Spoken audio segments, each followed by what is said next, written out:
ओम शांति। ये सृष्टि एक कर्म क्षेत्र है जहाँ हम आत्माएं जब शुरू में आई तो कर्म बंधन मुक्त थी, परंतु कर्म करते करते अलग अलग कर्मेंद्रियों का आधार लेते लेते कर्म के बंधनों में आने लगी और कलयुग अंत तक पूर्ण रीति कर्म बंधनी हो गई, कर्म कॉन्शियस हो गई। ऐसी स्थिति आ गई कि आत्मा कर्मों के आधार पर अपने और दूसरों के कर्मों के आधार पर अपने सत्कर्म करने की विधि को ही भूल गई। परंतु जब स्वयं करन करावनहार शिव बाबा इस सृष्टि पर आते हैं तो हमें न केवल कर्म अकर्म विकर्म की गति बताते हैं, अपितु हमें कर्म बंधनों से मुक्त करा के हमें ऐसा बना देते हैं कि हम अन्य आत्माओं को भी मुक्ति और जीवन मुक्ति प्रदान कर सके। तो ऐसा श्रेष्ठ कर्म करने की विधि और सिद्धि केवल कभी ना कर्मों में आने वाला शिव बाबा ही बता सकता है। आज की मुरली हमें कर्मों की इस गुह्य गति को यथार्थ रीति समझा रही है। सुनते हैं बाबा के मधुर महावाक्य। आज है 13 सितंबर 2024। बाबा के महावाक्य हैं, मीठे बच्चे, तुम सर्वात्माओं को कर्म बंधन से सैल्वेज करने वाले सैल्वेशन आर्मी हो। तुम्हें कर्म बंधन में नहीं फंसना है। जो दूसरों को सैल्वेज करने वाले हैं वो खुद नहीं फंस सकते। प्रश्न है, कौन सी प्रैक्टिस करते रहो तो आत्मा बहुत बहुत शक्तिशाली बन जाएगी। ना, कौन सी ऐसी प्रैक्टिस है जिससे आत्मा पावरफुल बन जाती है? उत्तर है, जब भी समय मिले तो शरीर से डिटैच होने की प्रैक्टिस करो। जब भी समय मिले, एक घड़ी, आधा घड़ी, ना, कुछ पलों के लिए भी सब कार्यों को छोड़कर बिल्कुल सब बातों से डिटैच होकर अपनी अशरीरी स्थिति में स्थित हो जाओ। डिटैच होने से आत्मा में शक्ति वापस आएगी, उसमें बल भरेगा। तुम अंडरग्राउंड मिलिट्री हो, तुम्हें डायरेक्शन मिलता है अटेंशन प्लीज, अर्थात एक बाप की याद में रहो, अशरीरी हो जाओ। सभी बिल्कुल स्वयं पर अटेंशन देंगे। देह से अलग मैं अशरीरी आत्मा हूँ। ओम शांति। ओम शांति का अर्थ तो बाप ने अच्छी रीति समझाया है। जहाँ मिलिट्री खड़ी होती है वह फिर कहते हैं अटेंशन। ऐसा होता है ना, मिलिट्री खड़ी होती है तो बोलते हैं अटेंशन। उन लोगों का अटेंशन माना साइलेंस। यहाँ भी तुमको बाप कहते हैं अटेंशन, अर्थात एक बाप की याद में रहो।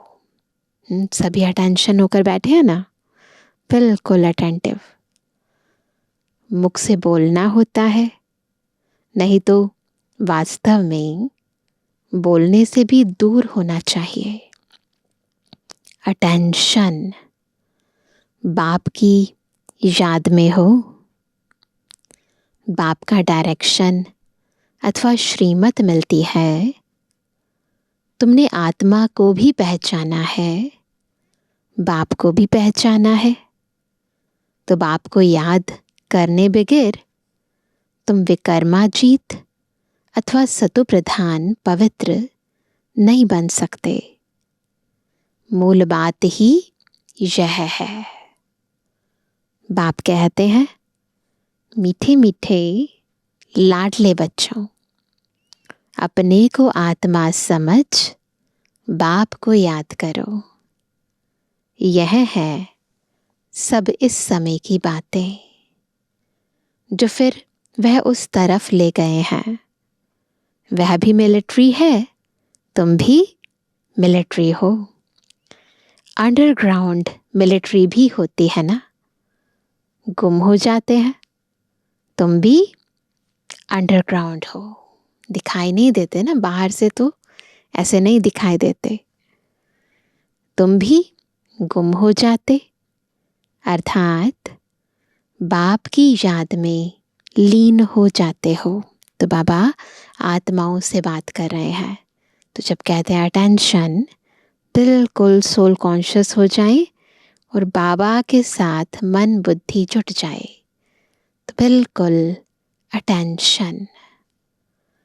इसको कहा जाता है अंडरग्राउंड। कोई पहचान ना सके क्योंकि तुम गुप्त हो ना। तुम्हारी याद की यात्रा गुप्त है, दिखाई नहीं देती। दुनिया वाले जाते हैं अमरनाथ, केदारनाथ, पता चलता है। यहाँ हम दूर दूर परम धाम चले जाते हैं, दिखाई नहीं देता है। सिर्फ बाप कहते हैं, मुझे याद करो, क्योंकि बाप जानते हैं याद से इन विचारों का कल्याण होगा। अब तुमको बेचारा कहेंगे ना, स्वर्ग में बेचारे होते नहीं। बेचारे किनको कहा जाता है? बेचारे उनको कहा जाता है जो कहाँ बंधन में फंसे रहते हैं, जिसके पास कोई चारा नहीं है ना। कुछ भी उसके पास करने को नहीं है, समझ नहीं आ रहा है क्या करें, फंसे हुए हैं ना। तो जो बंधन में फंसे रहते हैं वह बेचारे। यह भी तुम समझते हो, बाप ने समझाया है। तुमको लाइट हाउस भी कहा जाता है। कौन है हम सब? Light house. बाप को भी लाइट हाउस कहा जाता है। बाप घड़ी घड़ी समझाते हैं क्या? एक आँख में शांति धाम, दूसरी आँख में सुख धाम रखो। लाइट हाउस होता है ना, एक पोल दिखाएगा फिर दूसरा पोल दिखाएगा, है ना, डायरेक्शंस दिखाता है, बताता है। तो एक आँख में शांति धाम और दूसरी आँख में सुख धाम। तुम जैसे लाइट हाउस हो, उठते बैठते चलते तुम लाइट होकर रहो। कैसे? हल्के। सबको सुख धाम शांति धाम का रास्ता बताते रहो। इस दुख धाम में सबकी नैया अटक पड़ी है। तब तो कहते हैं, क्या कहते हैं? नैया फंस गई है ना, तो भगवान को कहते हैं नैया मेरी पार लगाओ। हे मांझी, सबकी नैया फंसी पड़ी है, उनको सैल्वेज कौन करे? वह कोई सैल्वेशन आर्मी तो है नहीं, ऐसे ही नाम रख दिया है। सैल्वेज थोड़ी ना करते हैं। वास्तव में सैल्वेशन आर्मी तो तुम हो, जो हर एक को सैल्वेज करते हो। सब 5 विकारों की जंजीरों में अटक पड़े हैं, इसलिए कहते हैं हमको लिबरेट करो, सैल्वेज करो। तो बाप कहते हैं किस याद की यात्रा से तुम पार हो जाएंगे। अभी तो सब फंसे हुए हैं। बाप को बागवान भी कहते हैं।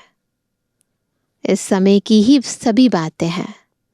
जो बाबा को बागवान कहते हैं, बबुलनाथ कहते हैं, है ना, सेल्वेज करने वाला कहते हैं, तो जो लिबरेटर है, जो गाइड है, इस समय ही बाबा आकर अपनी सारी एक्ट्स करते हैं, जिसके कारण हम भक्ति मार्ग में बाबा के अनेक नाम, है ना, बुलाते हैं, उन अनेक नामों से मंदिर बनाते हैं, है ना। तो उसका जो भी कर्तव्य बाबा ने किए इस समय संगम युग पर, उसी की याद कर रहे हैं वो। तो बाबा कहते हैं इस समय की ही सभी बातें हैं। तुमको क्या बनना है? लाइट हाउस बने। अभी क्या बनना है? फूल बनना है। अभी तो सब कांटे हैं, क्योंकि हिंसक है। कांटे क्या करते हैं? चुभते हैं ना, दुख देते हैं। अभी अहिंसक बनना है, पावन बनना है। जो धर्म स्थापन करने आते हैं वह तो पवित्र आत्माएं ही आती हैं, ऊपर से आती है ना, तो पवित्र आत्माएं आती हैं। वह तो अपवित्र हो ना सके। पहले पहले जब आते हैं तो पवित्र होने कारण उनकी आत्मा व शरीर को दुख मिल ना सके। तो बाबा ने कहा क्योंकि उन पर कोई पाप है नहीं, दुख क्यों मिलता है? पाप कर्म किए हैं। तो जब पहले पहले धर्म स्थापन करने के लिए आत्माएं आती हैं तो उनको अपने पहले शरीर में दुख नहीं मिलता, क्योंकि पहले कोई पाप कर्म किए ही नहीं है। हम जब पवित्र हैं तो कोई पाप नहीं होता, तो दूसरों को भी नहीं होता है। हर एक बात पर विचार करना होता है। वहाँ से आत्माएं आती हैं धर्म स्थापन करने। कहाँ से? परम धाम से, जिनकी फिर डिनाइस्टी भी चलती है। सिख धर्म की भी डिनाइस्टी है।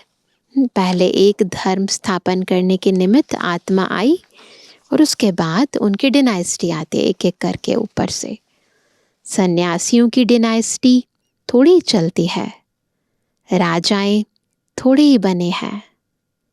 सिख धर्म में महाराजा आदि हैं, तो वह जब आते हैं स्थापना करने तो वह नई आत्मा आती है।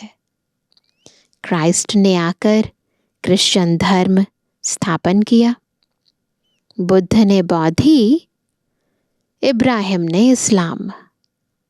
सबके नाम से राशि मिलती है, देवी देवता धर्म का नाम नहीं मिलता है। निराकार बाप ही आकर देवी देवता धर्म की स्थापना करते हैं। वह देहधारी नहीं है, और जो धर्म स्थापक है उनकी देह के नाम है। यह तो देहधारी नहीं। डिनाइस्टी नई दुनिया में चलती है। तो बाप कहते हैं बच्चे अपने को रूहानी मिलिट्री ज़रूर समझो। तो बाबा ने अब तक 3 टाइटल दिए। पहला रूहानी मिलिट्री, दूसरा लाइट हाउस, और तीसरा फूल। उन मिलिट्री आदि के कमांडर आदि आते हैं, कहते हैं अटेंशन, तो झट खड़े हो जाते हैं। अब वह तो हर एक अपने अपने गुरु को याद करेंगे या शांत में रहेंगे। जब कहते हैं अटेंशन, तो या तो बुद्धि ऊपर जाएगी, जिसका जो गुरु होगा, जिस भी इष्ट देव को याद करना चाहे करेंगे, या फिर शांत खड़े हो जाएंगे।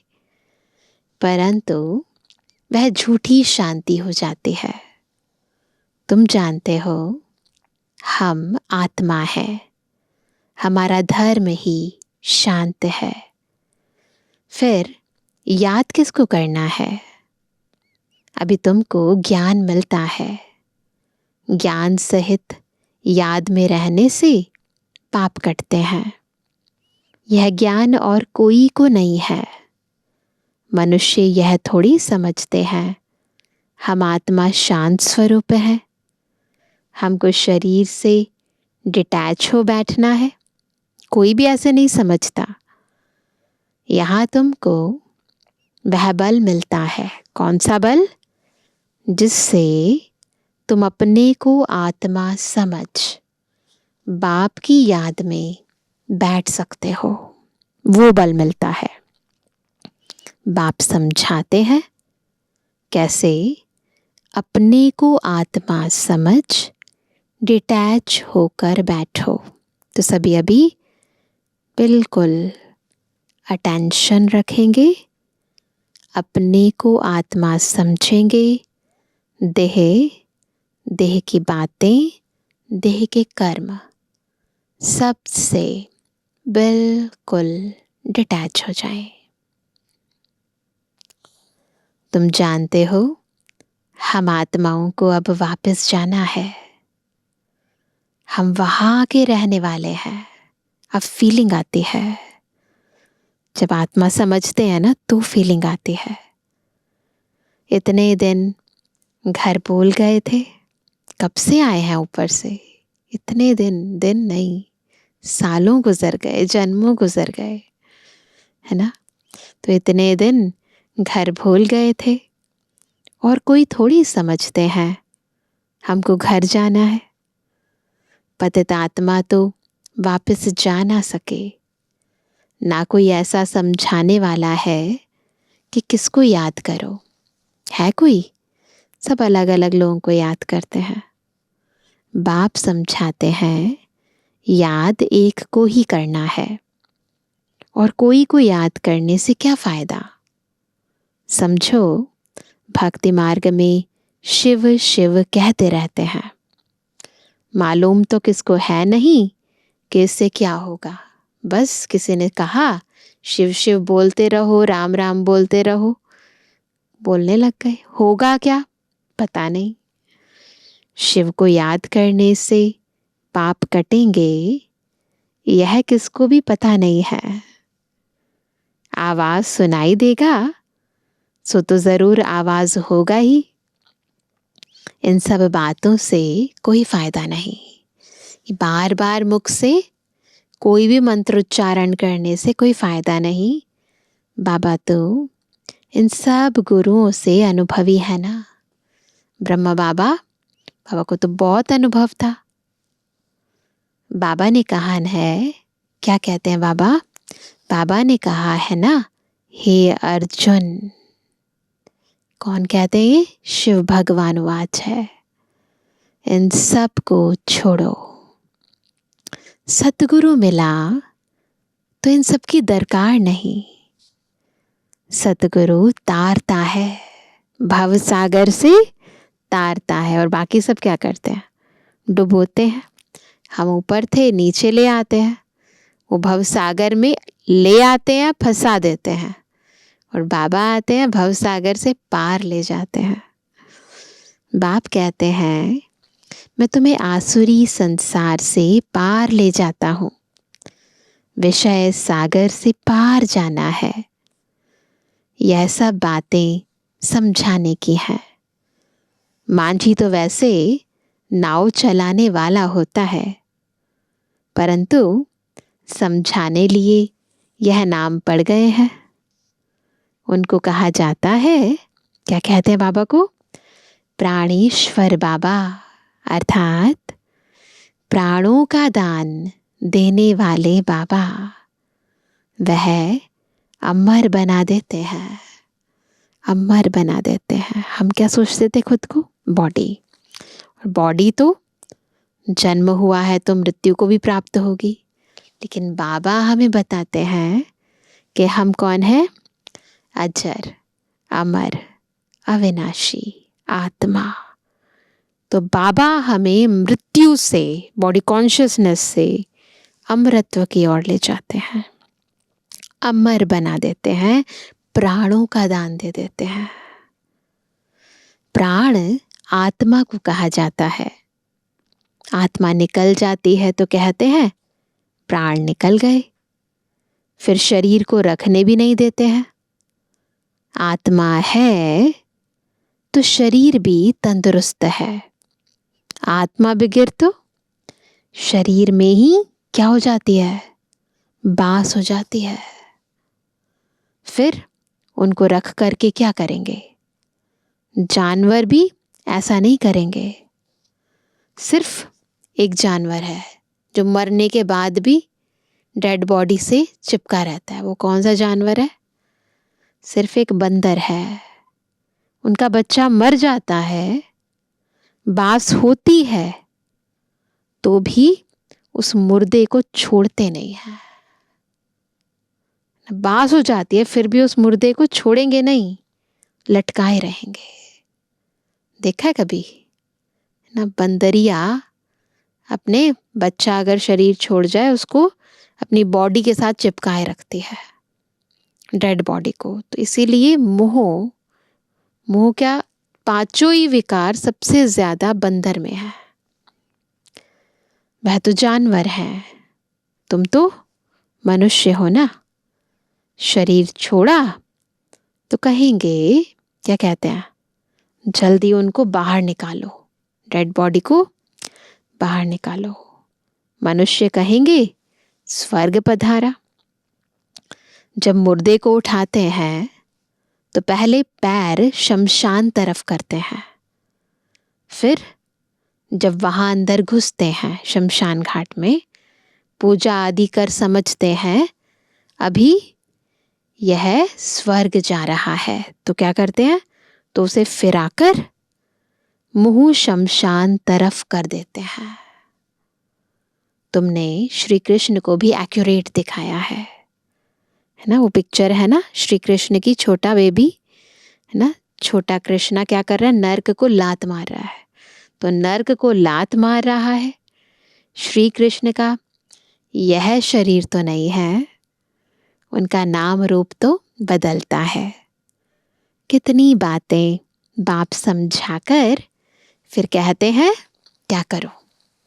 मन मना भव, मन बुद्धि से बाबा को याद करो।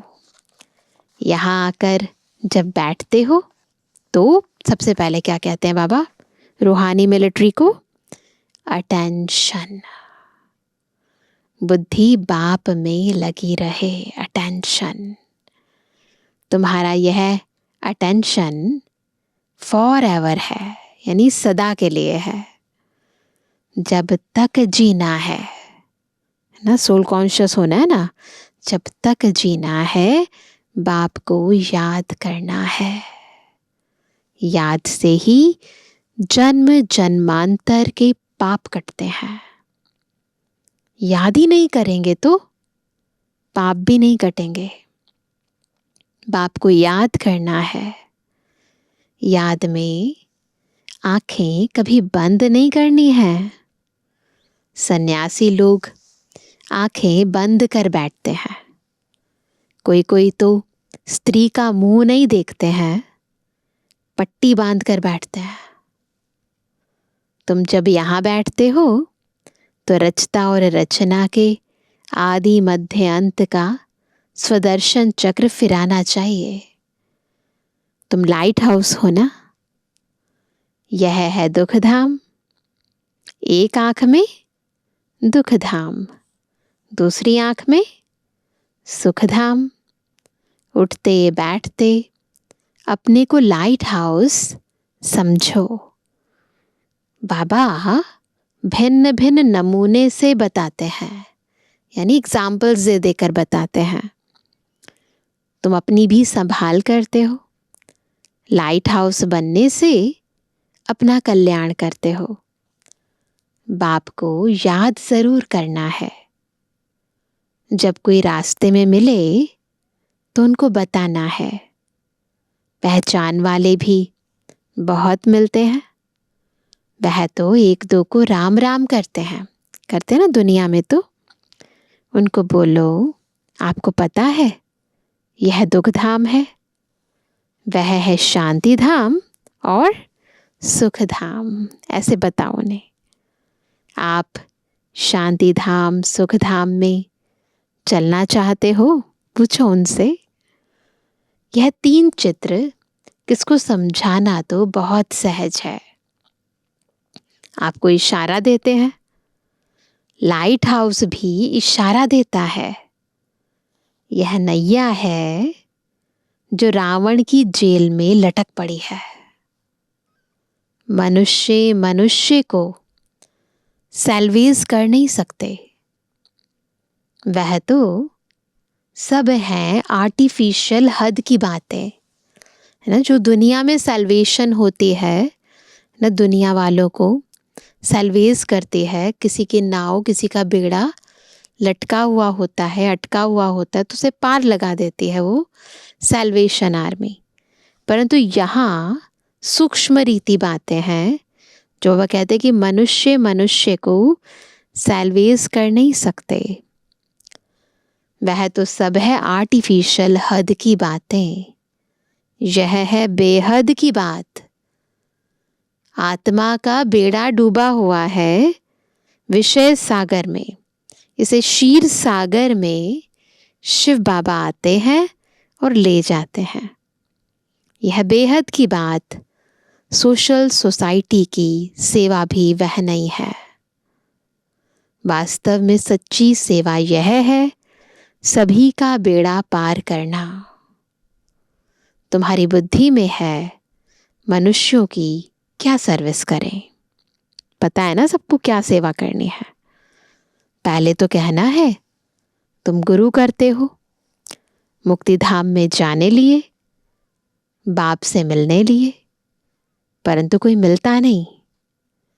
मिलने का रास्ता बाप ही बताते हैं। वह समझते हैं यह शास्त्र आदि पढ़ने से भगवान मिलता है, दिलासे पर रहने से फिर आखिरीन कोई ना कोई रूप में मिलेगा। कब मिलेगा? यह बाप ने तुमको सब कुछ समझाया है। कब बाबा आते हैं, कैसे बच्चों से मिलते हैं, हमसे बेहतर तो कोई जान नहीं सकता। तुमने चित्र में दिखाया है। एक को याद करना है। जो भी धर्म स्थापक हैं, है ना, चित्र में ऐसे दिखाते हैं ना, जो भी धर्म स्थापक हैं वह भी ऐसे इशारा देते हैं, क्योंकि तुमने शिक्षा दी है तो वह भी ऐसे इशारा देते हैं। साहिब को जपो, है ना, कहते हैं जप साहिब, है ना, तो साहिब को जपो। वह बाप है सतगुरु। सतगुरु को याद करो। बाकी तो अनेक प्रकार की शिक्षाएं देने वाले हैं, उनको कहा जाता है गुरु। अशरीरी बनने की शिक्षा, बहुत सारे गुरु हैं, लेकिन अशरीरी बनने की शिक्षा कोई जानते नहीं। तुम कहेंगे शिव बाबा को याद करो, वो लोग शिव के मंदिर में जाते हैं, तो हमेशा शिव को बाबा कहने की आदत पड़ी हुई है। वो भी कहते हैं ना शिव बाबा, भोले बाबा, तो आदत पड़ी हुई है। और किसको बाबा नहीं कहते हैं, परंतु वह निराकार तो नहीं है, है ना। बाबा कहते हैं शरीरधारी है। शिव तो है निराकार, सच्चा बाबा। वह तो सबका बाबा हुआ। सब आत्माएं अशरीरी हैं। अशरीरी आत्माओं का अशरीरी बाबा। तुम बच्चे यहाँ जब बैठते हो तो इस धुन में बैठो। तुम जानते हो हम कैसे फंसे हुए थे, अब बाबा ने आकर रास्ता बताया है। बाकी सब फंसे हुए हैं, छूटते नहीं। सजाएं खाकर फिर सब छूट जाएंगे। तुम बच्चों को समझाते रहते हैं, मोचरा खाकर थोड़े ही मानी यानी रोटी लेनी है ना। मोचरा खाकर अगर मानी मिली तो क्या फ़ायदा उस रोटी का। तो सजाएं खाकर अगर हमें सतयुग में कोई छोटा मोटा पद मिल भी गया तो क्या फ़ायदा। मोचरा बहुत खाते हैं तो पद भ्रष्ट हो जाता है। मानी यानी रोटी कम मिलती है, फिर पद छोटा मिलता है। थोड़ा मोचरा यानी सजा तो मानी अच्छी मिलेगी। अगर थोड़े विकर्म रह गए होंगे थोड़ी सजा मिलेगी तो पद अच्छा मिलेगा। यह है कांटों का जंगल। सब एक दो को कांटा लगाते रहते हैं। सारी दुनिया में ना हर व्यक्ति बस सोच रहा है कैसे दूसरे को परेशान करे, तो हर व्यक्ति एक दूसरे को कांटा लगाता रहता है। स्वर्ग को कहा जाता है गार्डन ऑफ अल्लाह। क्रिश्चियन लोग भी कहते हैं पैराडाइज था। कोई समय साक्षात्कार भी कर सकते हैं। हो सकता है यहाँ के धर्म वाला हो जो फिर अपने धर्म में आ सकते हैं। बाकी सिर्फ देखा तो इसमें क्या हुआ? अगर किसी को स्वर्ग का साक्षात्कार हुआ तो उससे कोई फायदा नहीं। परंतु हाँ, यदि देवी देवता घराना का होगा तो फिर पुरुषार्थ करेगा। देखने से कोई जा नहीं सकते, जबकि बाप को पहचानने और नॉलेज ले। जब तक बाबा को नहीं पहचानते, है ना, जब तक नॉलेज नहीं लेते, जब तक बाबा को याद नहीं करते, तब तक जा नहीं सकते। सब तो आ ना सके।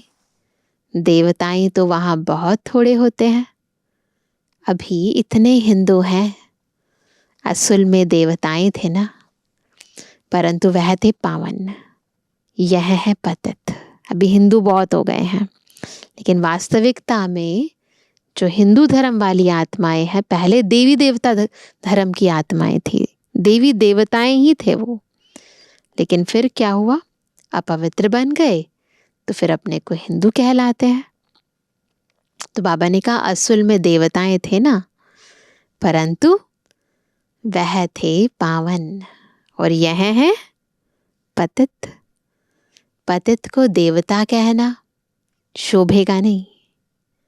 यह एक ही धर्म है जिसे धर्म भ्रष्ट, कर्म भ्रष्ट कहा जाता है। आदि सनातन हिंदू धर्म कह देते हैं। देवता धर्म का कॉलम ही नहीं रखते हैं, है ना। जो आदमशुमारी लेने आते हैं, जनगणना करने आते हैं, तो उसमें कॉलम ही नहीं है देवी देवता घराने का। हम बच्चों का मोस्ट बेलवेड बाप है, जो तुमको क्या से क्या बना देते हैं। तुम समझा सकते हो कि बाप कैसे आते हैं, जबकि देवताओं के पैर भी पुरानी तमो प्रधान सृष्टि पर नहीं आते, तो फिर बाप कैसे आएंगे? बताओ, बाबा कैसे आएंगे? बाप तो है निराकार। जब देवताओं के ही नहीं आ सकते, तो बाबा तो देवताओं को देवता बनाने वाला है, परम पवित्र है। बाप तो है निराकार, उनको तो अपना पाँव है नहीं, इसलिए इनमें प्रवेश करते हैं। किनमें? ब्रह्मा बाबा में। अब तुम बच्चे ईश्वरीय दुनिया में बैठे हो। कौन सी दुनिया ये हमारी? ईश्वरीय दुनिया। वह सब है आसुरी दुनिया में। यह बहुत छोटा संगम युग है। तुम समझते हो हम न दैवी संसार में हैं, न आसुरी संसार में है। कहाँ है हम? हम ईश्वरीय संसार में है। सबसे बढ़िया जन्म है हमारा, सबसे सुंदर संसार है हमारा, ईश्वरीय संसार। बाप आए हैं हमको घर ले जाने के लिए। बाप कहते हैं वह मेरा घर है। तुम्हारे खातिर मैं अपना घर छोड़ कर आता हूँ इतनी दूर से। भारत सुखधाम बन जाता है तो फिर मैं थोड़ी आता हूँ। बाबा तो अब बस सभी आते हैं। मैं विश्व का मालिक नहीं बनता हूँ। कौन बनता है? तुम बनते हो। हम ब्रह्मांड के मालिक हैं।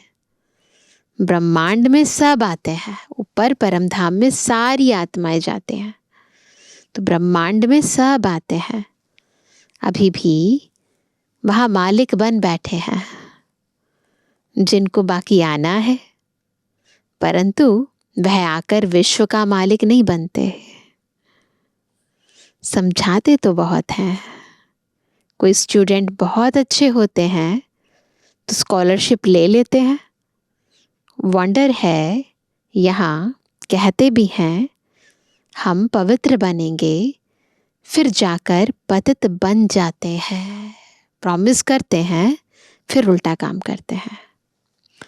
ऐसे ऐसे कच्चों को नहीं ले आओ। ब्राह्मणी का न काम है, क्या काम है? जांच कर लाना। पहले जांच करो फिर लेकर आओ। बाबा से मिलाने के लिए, है ना, बाबा के साथ अव्यक्त मिलन मनाने के लिए मधुबन में लेकर आते हैं ना। बाबा चाहते हैं कि जांच करके फिर लेकर आओ। तुम जानते हो कि आत्मा ही शरीर धारण कर पाठ बजाती है। उनको अशरीरी पाठ मिला हुआ है। अच्छा, मीठे मीठे सिकले जवानी बच्चों पे जुबानी बाप दादा का दिल जान सको प्रेम से नंबरवार प्रसाद अंसार याद का रूहानी बच्चों की, रूहानी बाप दादा को गुड मॉर्निंग, नमस्ते नमस्ते नमस्ते। धारणा के लिए मुख्य सार। पहला, लाइट हाउस बन सबको शांति धाम सुख धाम का रास्ता बताना है। सबकी नैया को कहाँ ले जाना है? दुख धाम से निकालने की सेवा करनी है, अपना भी कल्याण करना है।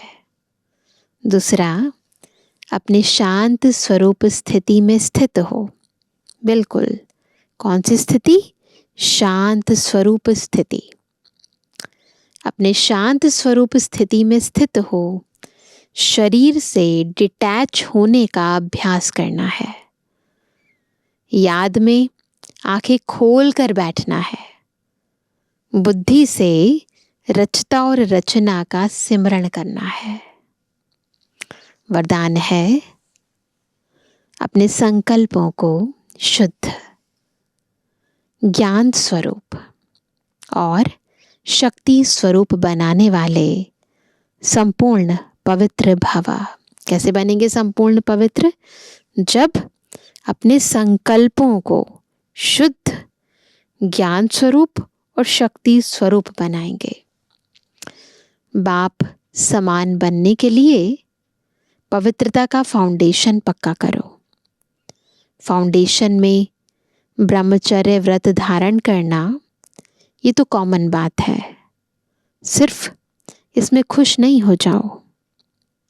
दृष्टि वृत्ति की पवित्रता को और भी अंडरलाइन करो। साथ साथ अपने संकल्पों को शुद्ध, ज्ञान स्वरूप, शक्ति स्वरूप बनाओ। संकल्प में अभी बहुत कमजोरी है, इस कमजोरी को भी समाप्त करो। तब कहेंगे संपूर्ण पवित्र आत्मा। कैसे बनेंगे? संकल्प मात्र भी अपवित्रता ना हो। स्लोगन है, दृष्टि में सबके प्रति रहम और शुभ भावना हो।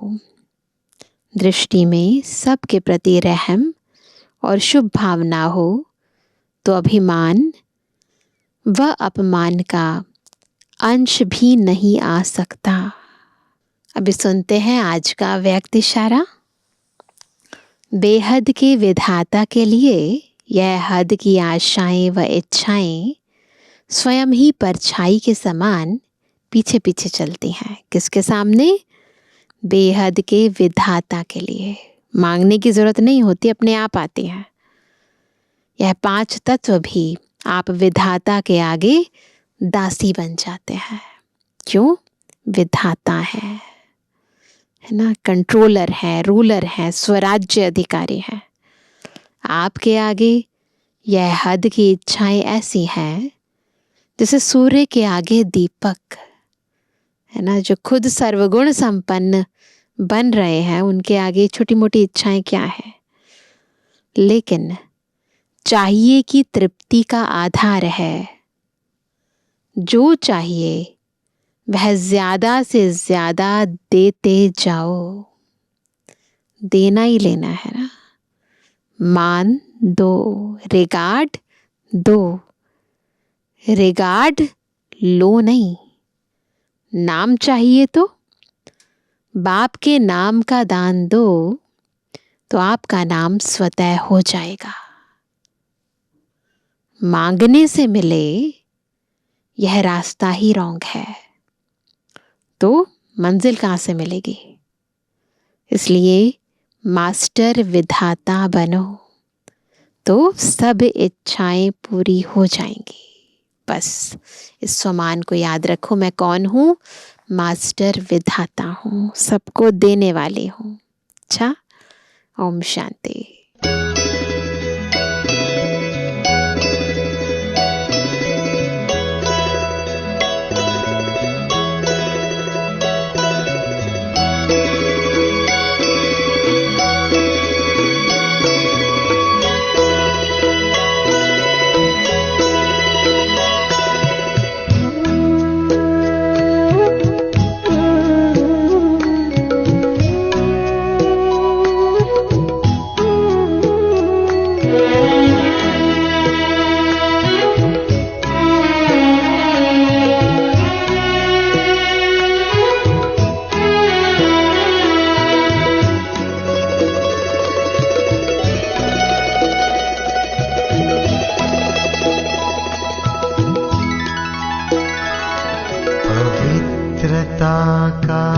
हृदय कुंज में ऐसा पुष्प खिला,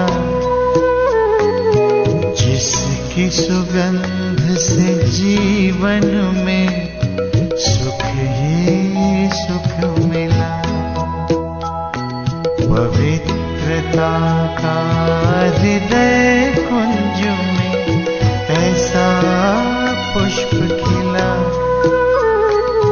जिसकी सुगंध से जीवन में सुख ही सुख मिला।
शांति की छाया है, इसी में सुख की धूप है।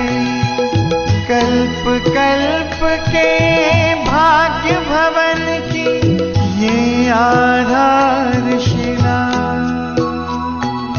जिसकी सुगंध से जीवन में सुख ही सुख मिला। सुगंध से जीवन में सुख ही सुख मिला।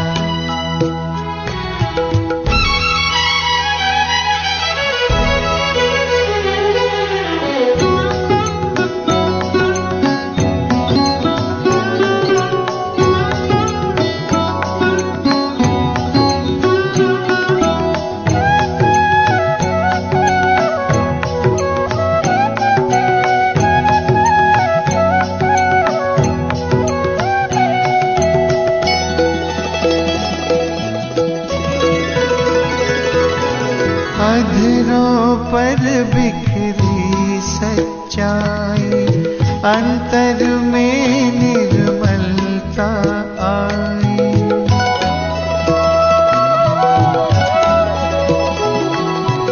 अधरों पर बिखरी सच्चाई, अंतर में निर्मलता आई।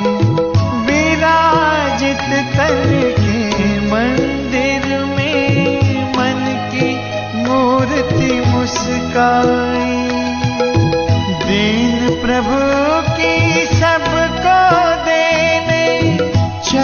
ये काफिला, जिसकी सुगंध से जीवन में सुख ही सुख मिला,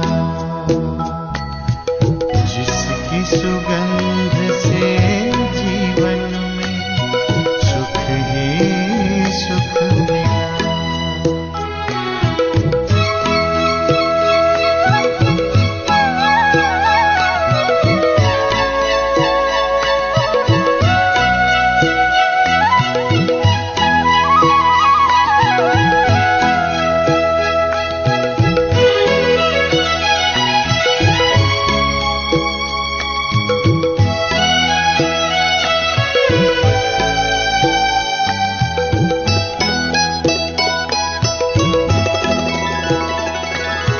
निश्चय ने निश्चिंत किया, निश्चित विजय हमारी।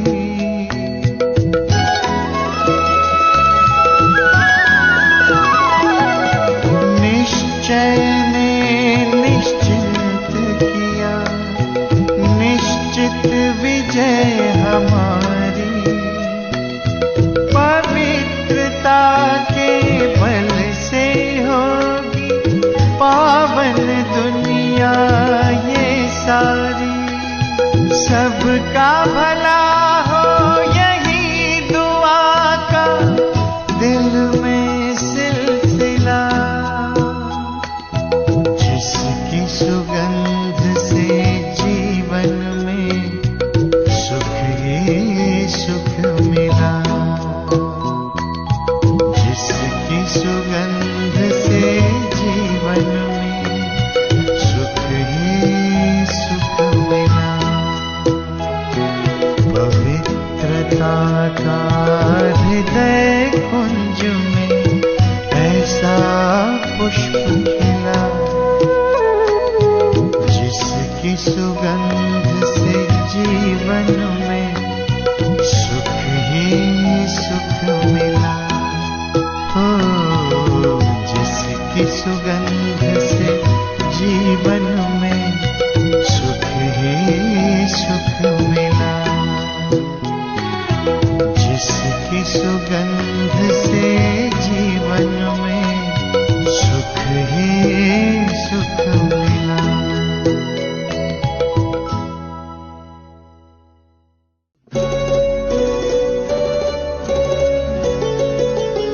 सब बातों से डिटैच होकर अपनी अशरीरी स्थिति में स्थित हो जाओ।